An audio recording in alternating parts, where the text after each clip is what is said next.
Hey there, Austin. Here's your finished false accusation. Finally got the leather in today. Not sure how well the color's gonna show up with this lighting, but it's not as dark as it looks, but it is a dark leather.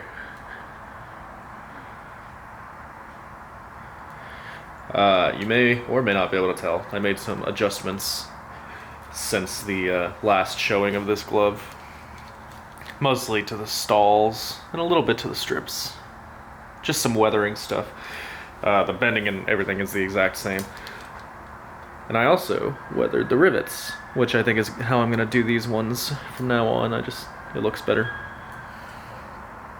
Some of the gloves seem to have weather rivets, some don't, but I'm gonna go with the weathered look.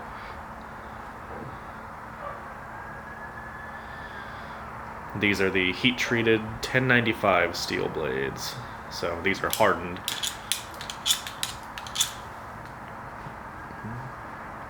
And tempered. I am insanely happy with how this turned out. I will be getting a new lathe soon so that I can machine the caps the 100% proper way, but that's a lot of money. So it's gonna have to wait for a little bit. But this does have machine caps. You can see the lathe lines, I believe. And the ring section is also machined to have the lathe lines. The hinges are all made by me, just from solid copper rod.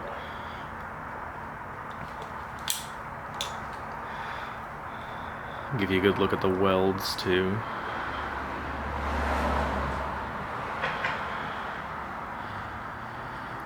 I love how everything on this glove came out, to be honest. Obviously, I did tweaking because I wasn't 100% satisfied, but now I am.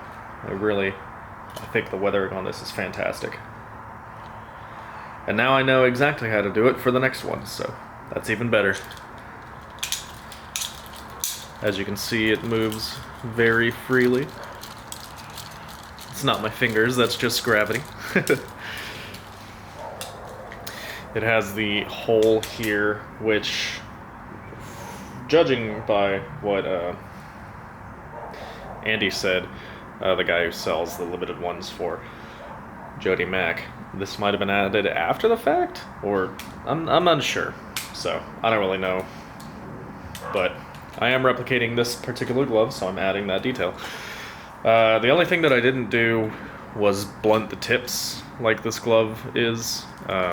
And that's entirely up to customer preference. I can either blunt them or leave them.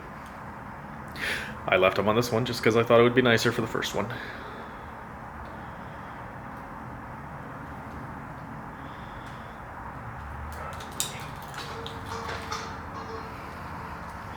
Then I also changed some things on how the stalls, the strips, are seated on the cuff. You may notice they look a little bit, yeah? You want to focus a little bit, camera? No? You may notice that they look a little bit, like, thicker here. And that's something that I found out about recently.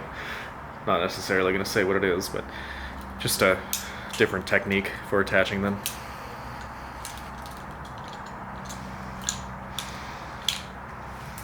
You can see all the cuts on the hem as well. This side is just split open completely, missing a piece. The tips of the leather right here are not glued together. I'm trying to keep that as authentic as I can. I did glue the underside of this just so these wouldn't pull apart and look all funky. But as far as I'm aware, the tips weren't reinforced, so I'm not reinforcing them. I want them to be authentic. So it shouldn't tear much on its own, but don't try to tear it. You know, don't be done with your very expensive glove.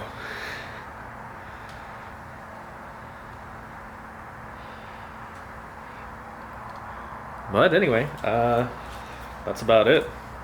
I think your glove is awesome. I hope you love it.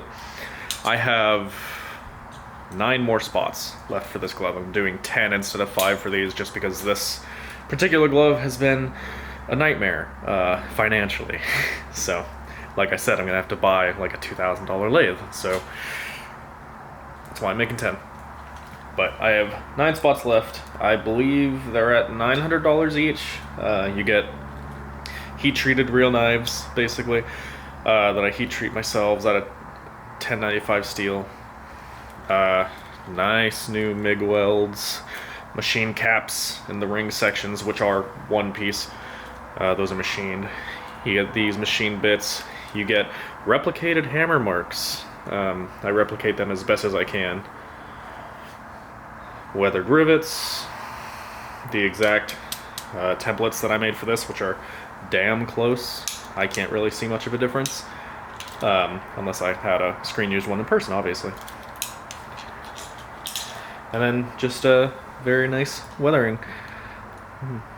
So, let me know if anybody's interested in that, and let me know what you guys think, and let me know what you think, Austin. I'll get this out to you very soon.